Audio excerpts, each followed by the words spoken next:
আসসালামু আলাইকুম সবাইকে। আশা করি সবাই ভালো আছেন। অনেকদিন আমি অসুস্থ ছিলাম, যার জন্য আসলে রান্নার ভিডিও দিতেই পারি নাই। যাই হোক, এখন মোটামুটি একটু সুস্থ হয়েছি, যদিও বা পুরোপুরি সুস্থ না।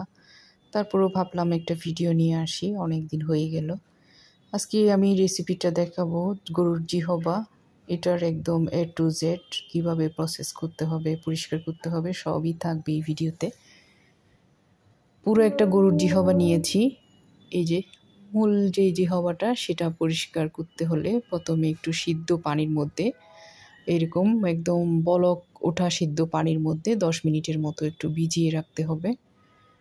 10 মিনিটের মতো একটু ভিজিয়ে রাখার পর এটা তুলে একটা ছুরি অথবা বটি যে কোনো কিছু দিয়ে এইভাবে করে একটু টান দিলে দেখবেন একদম পরিষ্কার হয়ে যাবে। এই যে গরম গরম এভাবে একটু টান দিলে সাথে সাথে একদম ক্লিন হয়ে যাবে। এভাবে করে পুরোটা পরিষ্কার করে ছোট ছোট পিস করে কেটে নিব। তারপর হচ্ছে এই যে জিহবার যে গুঁড়াটা কিন্তু পিছলা থাকে, এটাতে একটা পিছলা পিছলা ভাব থাকে। এই পিছলা ভাবটা চলে যাওয়ার জন্য একদম সিদ্ধ পানি দিয়ে কয়েকবার করে এই গুঁড়াটা ধুয়ে নেবেন। তাহলে দেখবেন যে গুঁড়ার যে ময়লা পিছলা ভাব এটাও পরিষ্কার হয়ে যাবে, একদম পরিষ্কার হয়ে যাবে। খেতেও কিন্তু অনেক বেশি মজার হয়ে যাবে তখন।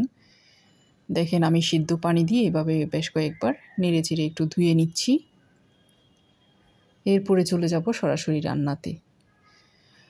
এখন আমি সব কিছু একসাথে ধুয়ে পরিষ্কার করে আমার একটা পাতিলে নিয়ে নিয়েছি।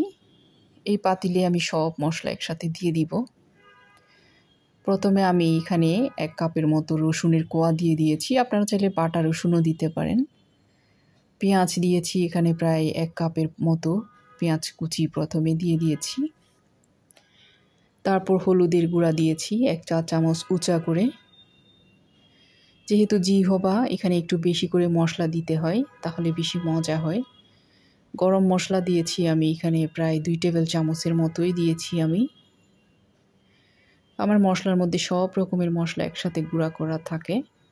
মরিচের গুঁড়াও দিয়েছি প্রায় আমি 1 টেবিল চামচের মতো, কারণ এটা একটু ঝাল হবে।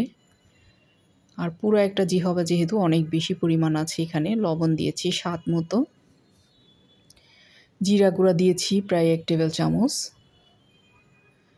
আদা বাটা দিয়েছি এখানে প্রায় 2 টেবিল চামচের মতো।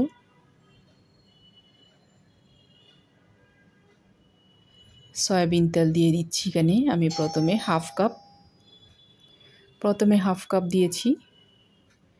এখন হাতে খুব ভালো করে আমি এটা মেখে নিব। খুব ভালো করে মাখাতে হবে, যত বেশি ভালো করে মাখানো হবে তত বেশি এই খাবারের টেস্টটা বাড়বে।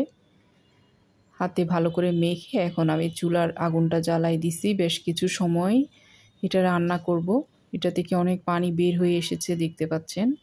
এই পানি দিয়ে কিন্তু এই জিহবাটা সিদ্ধ হয়ে যাবে। মিডিয়াম হিটে আমি এটা বেশ কিছু সময় ধরে রান্না করব।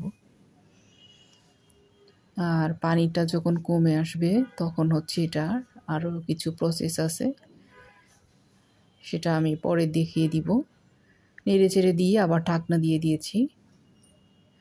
এখন হচ্ছে আমি বাগার দিব। পেঁয়াজ দিয়েছি এখানে, লং এলাচি দারচিনি তেজপাতা সবগুলো দিয়ে দিয়েছি 2 টুকরা করে। একটু ব্রাউন হয়ে গেলে তারপর হচ্ছে আমি তেলটা এখানে দিয়ে দিব। এই যে বাগারটা আমি মাংসের মধ্যে দিয়ে দিয়েছি। এখন দিয়ে ভালো করে একটু নেড়ে ছেড়ে মিডিয়াম হিটে আরও কিছু সময় একটু রান্না করব, কারণ এটা একদম শুকিয়ে ফেলবো না, একটু মাখো মাখো রাখবো আর কি ঝোলটা। সবার শেষে কাঁচামরিচ আর কয়েকটা টমেটো দিয়ে দিচ্ছি এভাবে ফালি করে।